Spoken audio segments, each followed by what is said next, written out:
Assalamualaikum warahmatullahi wabarakatuh. Apa kabar anak-anakku sekalian? Pada video kali ini kita akan belajar tentang Al-Quran dan hadis sumber ajaran Islam. Sumber ajaran dalam Islam yaitu ada Al-Quran, ada hadis, ada ijtihad. Tapi yang akan kita bahas kali ini adalah Al-Quran dan hadis.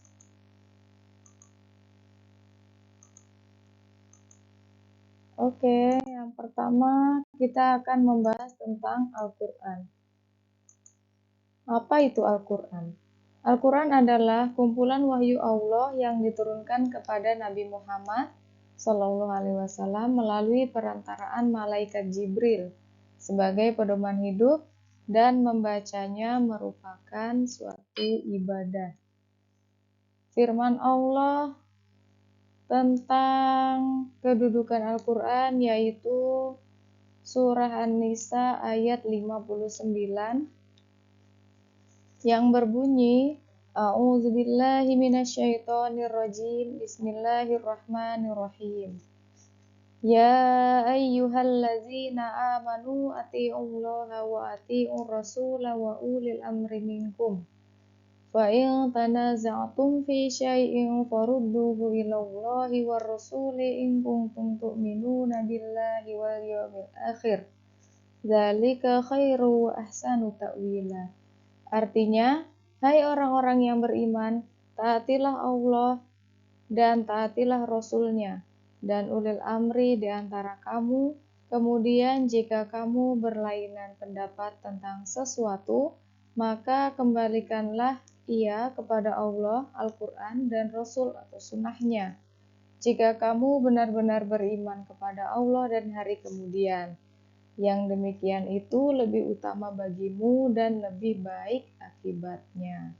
Jadi ayat surah An-Nisa ayat 59 ini menjelaskan bahwa kita diperintahkan untuk taat kepada Allah, taat kepada Rasul, taat kepada ulil amri. Dan jika ada berlainan pendapat di antara kita umat manusia, maka Allah memerintahkan untuk mengembalikan kepada Al-Quran dan sunnahnya atau sunnah Rasulullah.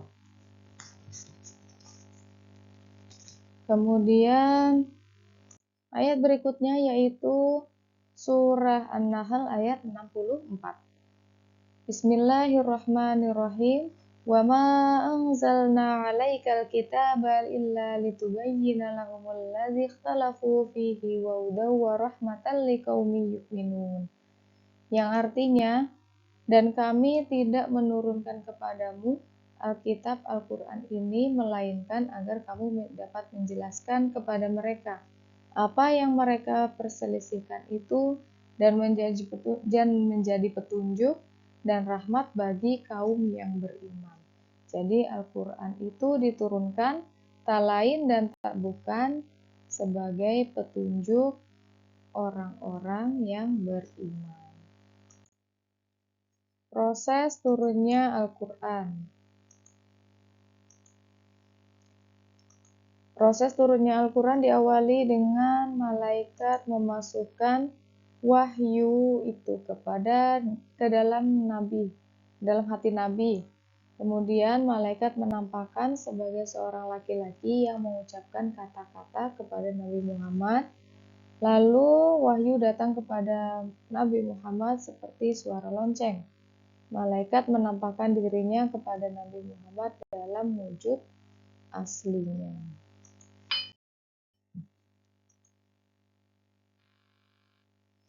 Al-Quran diturunkan pada tanggal 17 Ramadan yang kita kenal dengan Nuzulul Quran. Jadi setiap tanggal 17 Ramadan kita peringati sebagai malam Nuzulul Quran. Al-Quran diturunkan secara berangsur-angsur selama 22 tahun, 2 bulan, 22 hari. Kemudian wahyu yang pertama kali turun adalah surah Al-Alaq ayat 1-5. Membaca Al-Quran bernilai ibadah dan mendapatkan pahala di sisi Allah Subhanahu wa taala. Jadi kita ketika membaca Al-Qur'an atau mendengarkan ayat-ayat suci Al-Qur'an, maka itu merupakan suatu ibadah dan mendapat pahala di sisi Allah. Kemudian manfaat diturunkannya Al-Qur'an bagi umat manusia secara berangsur-angsur. Yang pertama, agar lebih mudah dimengerti dan dilaksanakan. Jadi Al-Quran itu diturunkan secara berangsur-angsur ya, bukan sekali turun semuanya. Kemudian dan ada manfaatnya. Yang pertama, agar lebih mudah dimengerti dan dilaksanakan. Yang kedua, turunnya Al-Quran itu sesuai dengan peristiwa yang terjadi pada saat itu. Kemudian memudahkan untuk diingat dan dihafal. Di antara ayat Al-Quran ada yang merupakan jawaban dari suatu pertanyaan-pertanyaan. Kedudukan Al-Quran. Al-Quran tadi sudah dijelaskan bahwa Al-Quran adalah kumpulan wahyu Allah. Kemudian, kedudukan Al-Quran itu adalah sumber hukum Islam yang pertama. Sumber hukum Islam yang pertama. Kemudian fungsinya yaitu fungsi Al-Quran. Al-Quran sebagai pedoman hidup. Al-Quran sebagai rahmat bagi alam semesta. Rahmat bagi alam semesta ya, bukan hanya rahmat bagi umat Islam, tetapi rahmat bagi alam semesta. Kemudian Al-Quran sebagai cahaya petunjuk. Kemudian Al-Quran itu juga sebagai peringatan. Al-Quran sebagai penerangan dan pembeda. Al-Quran sebagai pelajaran. Al-Quran juga sebagai sumber ilmu. Al-Quran sebagai sumber hukum. Dan Al-Quran sebagai obat penyakit jiwa. Al-Quran juga sebagai pemberi kabar gembira. Al-Quran sebagai pedoman dalam melakukan pencatatan.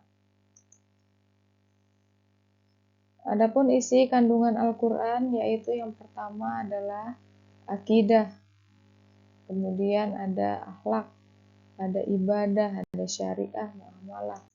Yang pertama yaitu akidah, berkaitan dengan kepercayaan terhadap Allah, malaikat, kitab, rasul, dan hari akhir serta qada dan qadar atau kita biasa kenal dengan kata takdir. Yang kedua, ibadah, yakni mengajarkan tentang cara-cara beribadah kepada Allah.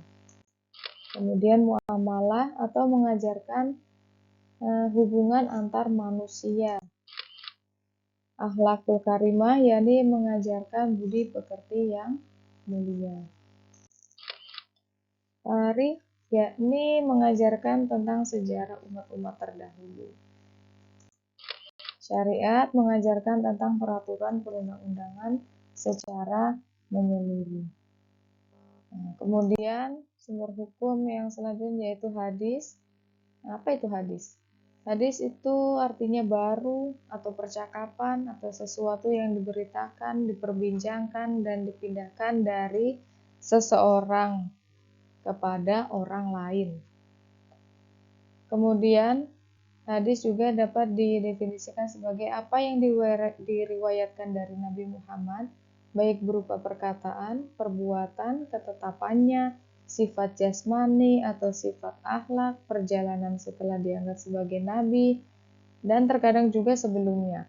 Kata hadis yang mengalami perluasan makna sehingga disinonimkan dengan sunnah. Sunnah atau teladan atau contoh terutama berlaku bagi teladan Nabi Muhammad dan termasuk juga sikap, tindakan, ucapan, dan cara Rasulullah menjalani hidupnya. Itu dikatakan dengan sunnah. Kedudukan hadis. Kedudukan hadis itu sebagai sumber hukum yang kedua setelah Al-Quran. Kemudian apa itu ya fungsinya hadis? Fungsi hadis, ini tadi dijelaskan sebagai bayan, kemudian apa tadi? menjelaskan ayat-ayat Al-Quran dan menguatkan ayat-ayat Al-Quran. Itu saja video kali ini. Mudah-mudahan bermanfaat bagi kita semua dan dapat menambah ilmu, dapat menambah keimanan kita terhadap kepada Allah Subhanahu wa Ta'ala. Terima kasih. Wassalamualaikum warahmatullahi wabarakatuh.